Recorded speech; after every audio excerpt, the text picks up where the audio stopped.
Hey guys, this is Mohit Kumar Kashyap. अब आप हमारी सभी वीडियोस गुरुकुल हब के साथ साथ अन अकेडमी पर भी देख सकते हैं। वहाँ पर ऑल टाइप के कोर्सेज चल रहे हैं, चाहे वो रेलवे के एग्जाम हो, एसएससी हो, सीटेट हो या फिर यूपीटेट। उसके लिए आपको Unacademy learning app play store से डाउनलोड करना होगा और डिस्क्रिप्शन में दिए हुए लिंक से आप मुझे फॉलो कर सकते हैं, जिससे आपको सभी कोर्सेज और सभी वीडियोस आप देख सकें। सो गाइज, आरआरबी के जरिए एक नोटिफिकेशन जारी हुआ था। नोटिफिकेशन था कि आरआरबी और टेक्नीशियन, एएलपी एंड टेक्नीशियन के लिए कुछ वैकेंसी इंक्रीज़ हुई हैं। 4000 के करीब वैकेंसी इंक्रीज़ हुई हैं और उसमें ये भी था कि उसमें एक लिंक जनरेट हुआ है आज, और उसमें ये है कि आप उसमें सीबीटी फर्स्ट को क्वालिफाई किए बिना, ठीक है, अभी सीबीटी का रिजल्ट तो आया नहीं है, सीबीटी फर्स्ट का स्टेज 1 का रिजल्ट तो आया नहीं है, लेकिन सीबीटी 2 के लिए आप किस जोन से अप्लाई करना है वो अब अप्लाई कर सकते हैं बिना स्टेज 1 के क्वालिफाई किए। तो अभी ये तो क्लियर नहीं है कि उसका क्राइटेरिया क्या रखा है इन्होंने कि सीबीटी स्टेज 1 पर कितने कट ऑफ मार्क्स है, लेकिन उन्होंने उससे पहले ही, रिजल्ट से पहले ही आपके लिए स्टेज 2 के लिए रास्ता खोल दिया है कि आप अपने जोन के हिसाब, अपने अकॉर्डिंग अपने जोन को सेलेक्ट कर सकते हैं और आपका पोस्ट प्रेफरेंस क्या होगा वो आप सेलेक्ट कर सकते हैं। तो गाइज़, यहाँ पर हम जब जाते हैं, जैसे यहाँ पर ये क्लिक किया मैंने, क्लिक हियर, और यहाँ पर अपनी लॉगिन आईडी पासवर्ड से ये आपका ओपन हो जाएगा। तो यहाँ पर आप अपनी लॉगिन आईडी और पासवर्ड से इसे लॉगिन कर जाएंगे, ठीक है। बाकी जो जानकारी है वो मैं यहाँ पर प्रोवाइड करा देता हूँ। यहाँ पर हेल्प डेस्क है, यहाँ पर सारी आपको जानकारी मिल जाएगी। जैसे कि अगर हम यहाँ पर क्लिक करते हैं कि what is the opening date and time for selection for RRB post preference exam trade and confirmation modification of bank detail, तो ये कब तक रहेगा? ये 22/9/2018 से स्टार्ट होना है 11 बजे से, ठीक है, जो ऑलरेडी यहाँ पर हो चुका है, ठीक है। क्लोजिंग डेट क्या है वो आप यहाँ से देख सकते हैं, 1/10 है, ठीक है, 1 अक्टूबर।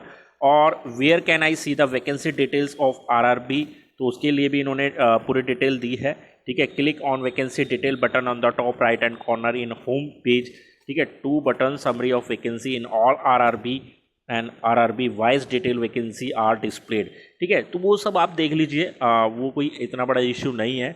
बात जो आती है वो आती है कि कैन आई चूज 2 आरआरबीज, क्या आप 2 आरआरबी चूज कर सकते हैं? तो उनका जवाब था कि यहाँ पर नो, आप केवल एक ही आरआरबी जोन से अप्लाई कर सकते हैं। आपका इलाहाबाद, अजमेर, अहमदाबाद, चंडीगढ़, सिकंदराबाद या जहाँ से भी मन है, तो आप केवल एक जोन से ही अप्लाई कर सकते हैं। फिर क्वेश्चन आता है can I change the selected RRB, अगर आपने सेलेक्ट कर दिया है आरआरबी, क्या उसे आप चेंज कर सकते हैं?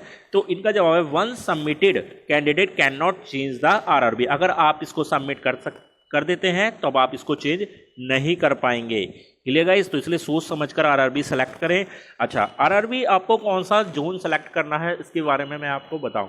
देखिए, वैकेंसी हर जोन में अलग अलग है, कहीं ज़्यादा है कहीं कम है, ठीक है। तो कुछ स्टूडेंट होंगे कि वो क्या करेंगे कि जहाँ पर मैक्सिमम वैकेंसी होंगी वहाँ पर अप्लाई करेंगे, लेकिन आप इस चीज़ को समझकर चलिए कि जहाँ पर वैकेंसी ज़्यादा होंगी वहाँ पर सभी उस तरफ अट्रैक्ट होंगे, तो वहाँ पर कंपटीशन हाई होने वाला है। तो यहाँ पर आप ये देखिए कि आपको अपने अकॉर्डिंग क्या सही लगता है, आप कहाँ पर जॉब करने के लिए कंफर्टेबल रहेंगे, ठीक है। हालांकि रेलवे का एग्ज़ाम है, ठीक है, रेलवे के एग्ज़ाम के लिए आपको ऑल इंडिया कहीं भी जाना होता है तो स्टूडेंट पहले से ही प्रिपेयर रहता है इस चीज़ के लिए, तो लो, ठीक है। लेकिन यहाँ पर ये चीज़ आप ध्यान रखना, ठीक है, केवल वैकेंसी के पीछे ही मत भागना कि वैकेंसी ज़्यादा है वहीं से अप्लाई करना है। तो आपको जो आप देख लीजिए स्टार्टिंग के 4-5 जोन, और वहाँ से आप अपने अकॉर्डिंग चूज़ कर लीजिए कि जो वैकेंसी के हिसाब से भी आपको ठीक लगे और जहाँ पर आप अपने आप को ज़्यादा कंफर्टेबल महसूस कर सकें। आगे देखते हैं कि how many priority number should I fill, कितने प्रायोरिटी नंबर्स आप फिल कर सकते हैं। Candidate can fill in as many priorities number as the post, मतलब पोस्ट के लिए आप कितनी भी प्रायोरिटीज़ के लिए कितने भी प्रेफरेंस फिल कर सकते हैं, इसकी कोई बाउंडेशन नहीं है, ठीक। देखिए, जैसे यहाँ पर लिखा for how many post will I be considered, तो यहाँ पर candidate will be considered for the eligible post for which they have given priority numbers. If candidate do not give priority numbers for some eligible post, मतलब जिनके लिए आप priority numbers देंगे उन्हीं को आप यहाँ पर फिल कर पाएंगे, ठीक है। तो यहाँ पर भी आपको वो चूज़ करना है जहाँ पर आप ज़्यादा बेहतर है। ठीक है, टेक्निकल पोस्ट है तो टेक्निकल पोस्ट में आप इलेक्ट्रीशियन में हैं, ठीक है, मैकेनिकल में हैं, तो जिसमें आपको परफेक्शन हो आप उसी को फिल करें, क्योंकि आपका एग्ज़ाम भी उसी ट्रेड से होने वाला है। तो इस चीज़ का थोड़ा सा ध्यान रख के चलें, बिल्कुल भी कोई भी गड़बड़ ना हो, क्योंकि एक बार अगर गलती कर दी तो फिर उसका भुगतान आपको करना ही पड़ेगा। ठीक है, तो उसका नुकसान हो जाएगा आपको, फिर कुछ चीज़ चेंज नहीं होने वाली है। ठीक है, आगे इसमें आता है कि I have qualification of only ITI NAC, what is my exam trade. For candidate with only ITI NAC qualification the exam trade shall be their ITI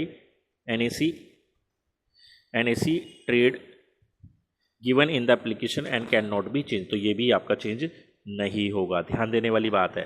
ठीक है गाइज, तो मेरे पास यहाँ पर लॉगिन ID पासवर्ड तो नहीं है जो मैं अंदर से आपको ये ओपन करके दिखा दूँ। ठीक है, तो इतना तो आप कर ही लेंगे। ठीक है, तो ये चीज़ मेन चीज़ है कि जिससे कि आप अपने फॉर्म को कर सकते हैं। आगे इसमें प्रोसेस सारा दिया हुआ है। तो how should I change the bank account number for refund of exam fee applicable. ठीक है, एग्जाम फीस आप कैसे ले सकते हैं। Candidate should click on the modify button under bank details. OTP will be send to their registered mobile number which has to be entered in the space provided and click on validate OTP. Thereafter new bank account details can be furnished। मतलब आपने जब form fill किया था उस time पे आपने कोई भी बैंक डिटेल दी थी, कोई मायने नहीं रखता। अब जब आप इस फॉर्म को फिल करेंगे, स्टेज 2 के फॉर्म को फिल करेंगे, तो वहाँ पर आपको रजिस्टर्ड नंबर पर OTP मिलेगा और वहाँ पर आप अपना बैंक अकाउंट नंबर चेंज कर दीजिए, तो आपके बैंक में जो मनी होगा वो रिफंड हो जाएगा। क्लियर। तो गाइज यही कुछ क्वेश्चंस थे स्टूडेंट्स को समझ में नहीं आ रहा था कि क्या करना है, कैसे करना है, तो मैंने यहाँ पर थोड़ा सा आपकी हेल्प करने की कोशिश की है। ठीक है, कुछ चीज़ें आपकी समझ में आई होंगी, कुछ चीज़ें अभी भी समझ में नहीं आई हैं, तो धीरे धीरे आप इसको देखिए। पहले जो मैंने ये दिखाया है हेल्प डेस्क, इसको पढ़ लीजिए आप अपने हिसाब से। ठीक है, तो आपको काफ़ी हद तक यहाँ पर इससे हेल्प मिल जाएगी। क्लियर। तो गाइज़ यही कुछ सवाल बने हुए थे स्टूडेंट्स के माइंड में कि क्या किस जोन से अप्लाई करें। देखिए सबसे मेन सवाल यही बनता है कि किस जोन से अप्लाई करें। तो ये होम पेज पर हम आए और यहाँ पर आपको सारा RRB वाइज वैकेंसीज वगैरह सारा डिटेल दिया हुआ है। यहाँ पर स्टेप 1 में दिया है candidate are advise to refer vacancy table provided in the right hand corner of the screen to view RRB wise railway wise and post wise vacancies. तो यहाँ पर सारा डिटेल है वो आप देख लीजिए। Candidate can log in with correct credential यानी कि registration number date of birth से ही इसको ओपन करे। The select the RRB candidate need to click on the button against the RRB name and click save the next button. ठीक है, और वो सारी कंडीशन करने के बाद आप यहाँ से लॉग इन कर लीजिए। ठीक है गाइज, तो यही है कि जोन आपके द्वारा जो भी सेलेक्ट करना है वो आपके अपने प्रेफरेंस के हिसाब से होना चाहिए। मैं यहाँ पर कोई आपको सजेशन नहीं दूंगा, क्योंकि अगर मैं यहाँ सजेशन देने बैठ गया तो 3 लाख सब्सक्राइबर मेरे हैं, और भी लोग वीडियो देखेंगे 1 लाख। ठीक है, अगर ये मेरी वीडियो 10,000, 20,000, 40,000, 50,000, 1 लाख स्टूडेंट ने देख ली तो वो सब सेम RRB फिल कर देंगे, तो बात ख़राब हो जानी है। ठीक है, तो मैं यहाँ पर RRB जोन सेलेक्ट करने की आपको नहीं बता सकता। वो आप अपने अकॉर्डिंग से जो आपको बेस्ट लगता है, मैंने आपको हिंट अच्छा दे दिया है, उसी के हिसाब से आप चूज़ कर लीजिए। क्लियर। और ट्रेड के बारे में वही मैंने बताया कि वो आप अपने अकॉर्डिंग चूज़ कीजिए, क्योंकि वहाँ पर आपको एग्ज़ाम देना है, तो उसी ट्रेड का आपका एग्ज़ाम होगा, तो जिसमें आप ज़्यादा बेस्ट हैं, ठीक है, तो वो आप कर लीजिए। ठीक है, तो आपको अभी तक यही जानकारी प्रोवाइड करानी थी। अभी भी किसी को कोई डाउट है तो प्लीज़ कमेंट में ज़रूर बताएं। मैं नेक्स्ट वीडियो के जरिए आपकी उस दुविधा को दूर करने का हर संभव प्रयास करूंगा। अभी तक के लिए इतना ही, धन्यवाद।